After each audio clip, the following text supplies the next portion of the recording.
7 তারিখ, এই 1979 সালের 7 এপ্রিল জিয়াউর রহমান 6টা রোগের টিকা আনে, 6টা রোগ এই শিশুদের, তার মধ্যে হামের টিকা ছিল একটা। আজকে কি বিশ্ব স্বাস্থ্য দিবস না? হ্যাঁ, বিশ্ব স্বাস্থ্য দিবস। এই দিন উপলক্ষে জিয়াউর রহমান বাংলাদেশে প্রথম হামের টিকা এই 7 এপ্রিল বাংলাদেশে আনে। হামের টিকা যদি এই দেশে না আসতো, তাহলে আমরা যারা ছোট ছোট শিশু কোলে নিয়ে আদর করি, আমরা বাবারা, আমরা কোনোদিন আর বাবা হতে পারতাম, ওই সন্তান কোনোদিন বড় করতে পারতাম না। হাম সহ পোলিও সহ যে মারাত্মক রোগ, 6টি রোগ, এগুলো মারা যেত। তো অনেকে মনে করছে যে এই হামের টিকা নেই, এর জন্য দায়ী বিএনপি, এর জন্য দায়ী তারেক রহমান। তারেক রহমান ক্ষমতা আসছে কয় মাস? 1.5 মাস হয়েছে। হামের টিকা ওই যে সংকট, এটার জন্য দায়ী ডক্টর মোহাম্মদ ইউনূস।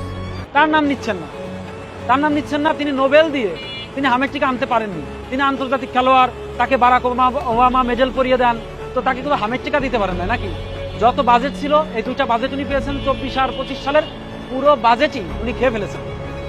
কোথাও কোনো টাকা কাজে লাগায়। এই যে বন্যার টাকা উঠাইছে, সরকারি কর্মচারীরা 1 দিনের বেতন দিয়ে দিয়েছে যাতে পে স্কেলটা দেয়। 1 দিনের বেতন দিয়েও সরকারি কর্মচারীরা কিন্তু এটা কি খাইছে? ধরা খাইছে। ডক্টর মোহাম্মদ ইউনূসকে খুশি করতে চাইছিল বিভিন্ন দপ্তরের গিজিরা লাভবান হয়েছে, কিন্তু এই যে কর্মচারীদের কাছে যে 1 দিনের বেতন নিয়েছে, স্কুলের শিক্ষকদের কাছে, এই বিভিন্ন দপ্তরের গিজিরা লাভবান হয়েছে। তারা পে স্কেল এখন পর্যন্ত ডক্টর ইউনূস দেয় নাই, এই সরকার বলছে যে আমরা দেবো, দিতে চাইছি, তারেক রহমান সরকার দিতে চাইছে পে স্কেল।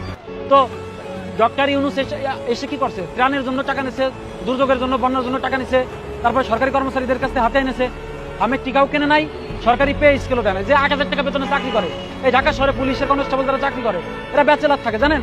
ওই থানার খাবার খায়, পাঙ্গাস মাছ দিয়ে ভাত খায়, বউ বাচ্চা গ্রামে থাকে। তো এই যে দোষারোপ করেন যে হামের টিকার জন্য দায়ী বিএনপি বা তারেক রহমান, হামের টিকার জন্য, আরে তারেক রহমানের বাবাই তো এদেশে হামের টিকা আনছে, তারেক রহমান হামের টিকার জন্য দায়ী হয় কিভাবে? উল্টোপাল্টা কথা এই যারা বলছে, এরা হলো পড়াশোনা জানে না, এরা আওয়ামী লীগ, বিএনপি, জামাত, হেফাজত কারোরই ইতিহাস জানে না। ইতিহাস না জেনেই মন গড়া যখন যেমন চাই যারে তারে টিকা দিয়ে দেয়। নিজের টিকা নিচ্ছে, তো টিকা নিয়ে জিয়াউর রহমানের দিয়ে টিকা নিয়ে এখন তারেক রহমানের বদনাম করে। এই হলো মানুষ, হলো মুনাফিক বোঝেন, যেখানে খাই ওইখানেই হাগে, এই মুনাফিক। তাহলে হামের টিকা আনছে বিএনপি কে দোষারোপ করতেছে। আপনি দোষারোপ করতে পারেন ডক্টর ইউনূসকে, তার জন্য এই হামের টিকার সংকট হয়েছে। এ ধরনের উল্টা পাল্টা কথা, রাজনৈতিক কথা রাস্তাঘাটে মোটেও বলবেন না।